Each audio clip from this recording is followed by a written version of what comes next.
बहुत बड़ी जीत है, ये आपकी बहुत बड़ी जीत है, मैं बधाई दूंगा। यहाँ की टीम भी गई थी, अपने मेहनत का पैसा जुटाया था वहाँ, और मैं स्पेशली बहुजन समाज के साथियों में भी पिछले मुस्लिम समाज के भाइयों का धन्यवाद दूंगा। मुस्लिम भाइयों पे ईद का त्योहार आता है जिसके लिए वो 1 महीना रोजे रखते हैं, लेकिन आप गजब की कॉमेडी यहाँ बैठे हुए हैं, आप गजब की बात देखिए, पूरे 6 महीने दिन में वहां काम किया, ईद के त्योहार में वो घर नहीं लौटे, ईद भी उन्होंने वही मनाई और तमाम तरह के और आयोजन भी उन्होंने वही किए और रोजे भी उन्होंने वही रखे, लेकिन उन्होंने कहा हमारी ईद तो कब मनेगी जब हमारी मेहनत से 4 जून को रिजल्ट आएगा 2024 को, और हमारा भाई सांसद में लोकसभा का सदस्य बन के जाएगा। मैं उनके समर्पण की दाद देता हूँ कि उन्होंने ईद पे अपने बच्चे नहीं देखे, अपना घर नहीं देखा, लोग खुदाई कराते हैं, पेंट कराते हैं, बच्चों के कपड़े बनाते हैं, मिठाइयाँ बांटते हैं, उन्होंने मिठाइयाँ नहीं बांटी, बच्चों के कपड़े नहीं बनाए, उन्होंने पेंट नहीं कराया, जो पैसा उनके पास था उसको जोड़ के मिशन में लगाया। इसी को कहते हैं आंदोलन, इसी को कहते हैं तहरीक। मैं धन्यवाद दूंगा उन साथियों का जिन्होंने जाति में मेरी मदद की थी। सामान्य साथियों, प्रभुजन सम्मेलन के जरिए हमारे बहुत सारे कर्मचारी यहाँ मौजूद हैं। इस देश में जो बुनियादी मुद्दे हैं उत्तर प्रदेश के अंदर जिन मुद्दों पे चर्चा होनी चाहिए उन पे हम लोग आवाज उठा रहे हैं। मैं आपसे सहमति लेने आया हूँ, आप मुझे बताना कि ये मुद्दे सही है नहीं है और इन पे आपका समर्थन है या नहीं है। आप ये बताओ, जातिगत जनगणना की मांग पार्लियामेंट में हम लोगों ने उठाई थी और सीधी हमने उठाई थी। हमने संकल्प भी किया था कि साहब ने कहा था जिसकी जनसंख्या भारी उसकी उतनी हिस्सेदारी। हमने उस दिन ये सुनिश्चित किया था कि जब जातिगत गणना होकर रहेगी और इस जातिगत गणना को कोई रोक नहीं सकता है, कोई कितना ताकतवर हो जन भावना के खिलाफ नहीं जा सकता है। ये लोकतंत्र है, गणना होगी और होकर रहेगी। लेकिन सरकार ने जातिगत गणना के आदेश को दे दिए। लेकिन आप ये बताओ, जातिगत गणना के साथ साथ आर्थिक आंकड़े जारी होने चाहिए नहीं होने चाहिए, बताइए। किसके घर में मारुति कार है और किसके घर में ट्रैक्टर है, किसके घर में 4 पहिए गाड़ी है और किसके घर में 2 पहिए गाड़ी है, किसके पास पक्का मकान है, किसके पास जमीन है, किसके पास दुकान है, किसके पास 2 धंधे हैं, किसके पास सरकारी नौकरी है, किसके पास प्राइवेट नौकरी है, किसके पास क्या है, किसके अकाउंट में क्या है, किसके जेब खाली है। जब तक इसका पता नहीं चलेगा तब तक आप बताओ सामाजिक न्याय कैसे हो जाएगा। तो बताओ आर्थिक आंकड़े जारी होने चाहिए नहीं होने चाहिए, हाथ उठा के बताओ जारी होने चाहिए। बहुत अच्छी बात। फिर ये सवाल आता है कि 1931 में हुई थी लास्ट जनगणना और 2025 आ गया, लगभग 95 साल 94 साल हो गए हैं, लेकिन पिछड़े वर्ग की संख्या क्या है इस पे कोई गणना नहीं है। सामान्य जाति की संख्या क्या है इस पे कोई गणना नहीं हुई। मैं आपसे पूछना चाहता हूँ कि शेड्यूल कास्ट शेड्यूल ट्राइब के साथ पिछड़े वर्ग की जातिगत गणना, सामान्य वर्ग की जातिगत गणना होनी चाहिए नहीं होनी चाहिए? जवाब दोगे तो दोनों हाथ उठा के देना, एक हाथ उठा के देना। बहुत अच्छे। अब ये बताओ, बहुत सारे लोग टीवी मीडिया में बैठ के कहते हैं कि इसका हिस्सा ये खा गया, इसका हिस्सा ये खा गया, इसका हिस्सा ये जाति खा गई, इसका हिस्सा जाति खा गई। मैं आपसे पूछना चाहता हूँ, आप अपने भाइयों के खिलाफ तो नहीं हैं? तो 52% पिछड़े वर्ग के लोगों को 52% आरक्षण मिलना चाहिए नहीं मिलना चाहिए, बताइए। मिलना चाहिए नहीं मिलना चाहिए? ये इस बात का ऐलान है कि बाबा साहब अम्बेडकर को मानने वाले लोग, फूले साहू को मानने वाले लोग, वो अपने बहुजन समाज के लोगों के साथ खड़े हैं। वो उनके हक को लूटना नहीं चाहते, उनके हक को दिला।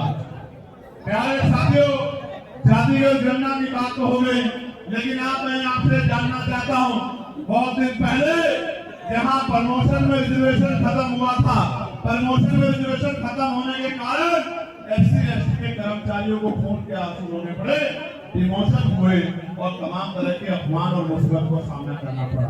सामान्य साथियों, एक हमारे ही बहुजन समाज का दल है, अगर दुश्मन ये करता तो हम दुश्मन से सीना तान के रखते, लेकिन ये पीठ में थोड़ा हमारे अपने बहुजन समाज के लोगों ने ठोका था कि पार्लियामेंट में लोकसभा के अंदर प्रमोशन में रिजर्वेशन का बिल भरवाने का काम किया गया था। मैं उनकी नासमझी पे कुछ नहीं कहना चाहता, अगर मैं उनकी जगह होता तो मैं ये जरूर कहता कि SC ST के साथ OBC को भी प्रमोशन में रिजर्वेशन का लाभ मिलना चाहिए, लेकिन मैं उस बिल को भरवाने का काम नहीं करता और पूरे चोटी का जोर लगा के उस बिल को पास करवाने का काम करता। अब मैं आपको क्या प्रमोशन में रिजर्वेशन SC ST OBC को मिलना चाहिए, नहीं मिलना चाहिए? तो हाथ आगे बताओ, मिलना चाहिए, मिलना चाहिए? अच्छी बात, बहुत अच्छी बात। मैं आपसे जानना चाहता हूँ सम्मानित साथियों, ये जो बैंगलोर भारत ये खाली पड़ा है और गरीबों के बच्चे सड़कों पर, पढ़े लिखे बच्चे, बीटेक, एमटेक, PhD के बच्चे मेहनत मजदूरी करने के लिए चौक पे बिकने के लिए जाते हैं शहरों में। 200 रुपये, 300, 400 रुपये रोजगार नहीं है। आप बताओ बैंगलोर भरा जाना चाहिए, नहीं जाना चाहिए? सरकारी नौकरी मिलनी चाहिए, नहीं मिलनी चाहिए? प्यारे साथियों, निजीकरण करके जिस तरह से सरकारी सिस्टम को खत्म किया जा रहा है, सरकारी सिस्टम समझते हो, सरकारी सिस्टम में जवाबदेही है। पुलिस के भाइयों को मैंने कहा कि मैं गेट संभाल लो, उन्होंने गेट की जिम्मेदारी उठा ली, उन्होंने सुरक्षा की जिम्मेदारी उठा ली।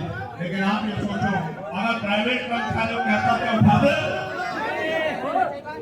आप विश्वास नहीं करोगे। हालांकि पुलिस के साथियों से कई बार, क्योंकि पुलिस सरकार के अधीन है, उत्तर प्रदेश में पुलिस उत्तर प्रदेश सरकार के अधीन है, कई बार ऐसी घटनाएं होती है कि पुलिस के साथियों से नाराजगी होती है। लेकिन मैं आपको सच कह रहा हूँ, जब आप जाओगे तो नीचे देखना, आपका कपड़ा पहना हुआ पतला, उनका कपड़ा पहना हुआ वर्दी का मोटा, आप देखना पसीने में सारे कपड़े का होंगे। नौकरी तो और भी बहुत सारी है, लेकिन वो अपने जी जान लगा के नौकरी करने का काम करते हैं। इसलिए मैं आपसे आग्रह करूंगा कि पुलिस के भाइयों का सम्मान करना भी मेरी आपसे इच्छा है।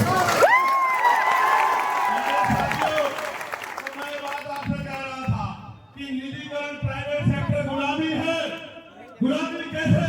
आप प्राइवेट कंपनी में काम करते हो, आपकी माँ बीमार है, बहन बीमार है, भाई बीमार है, बहन की शादी है, भाई की शादी है, आपके पिता बीमार है, आप छुट्टी चाहते हो, आप कहोगे सर छुट्टी दे दो, कहना परमानेंट छुट्टी ले जा, बहुत मेहनत है भाई।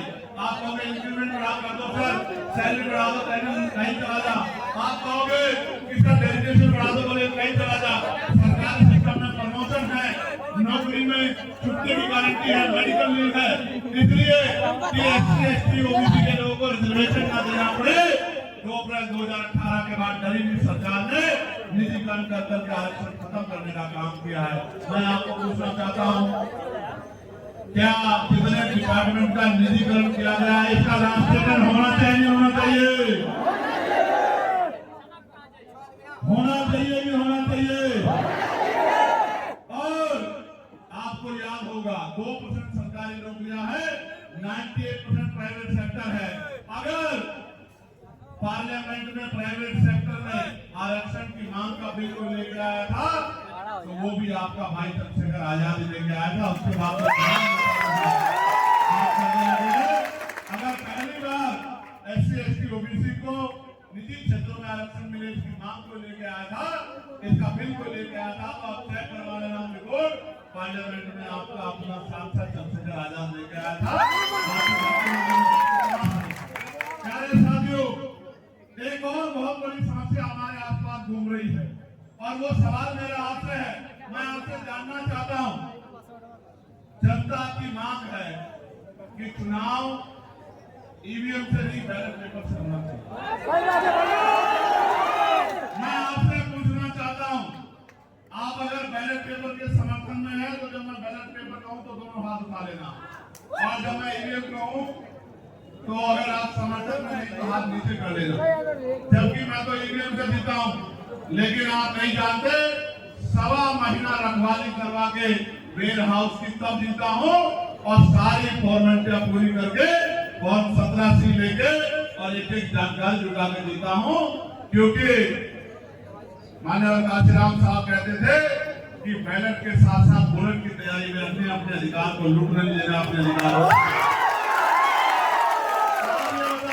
से चुनाव हो, गलत फहमी मत करो, इसी तरह चल रहा है देश में। अगर ईवीएम से चुनाव चाहते हो तो हाथ खड़े करो। नहीं चाहते हैं। ये मोबाइल वालों के हाथ छोड़ के किसी का हाथ खड़ा नहीं है। ये मोबाइल वाले समर्थन में खड़े किए, वीडियो बनाने के लिए खड़े किए। अच्छा ठीक, आप चाहते हो बैलेट पेपर से चुनाव हो, तो हाथ खड़े करके कहो कि बैलेट पेपर से चुनाव होना चाहिए।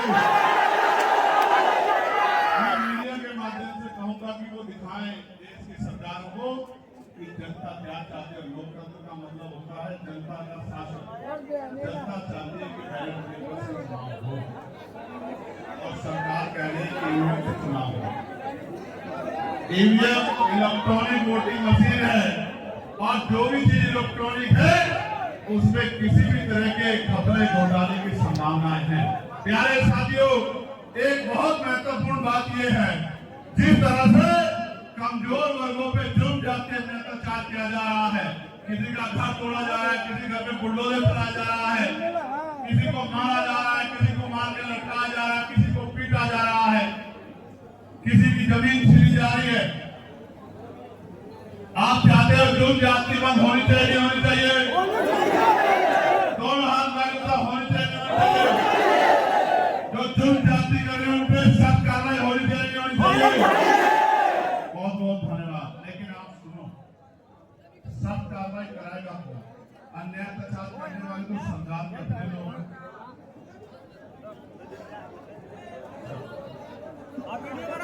मीडिया भी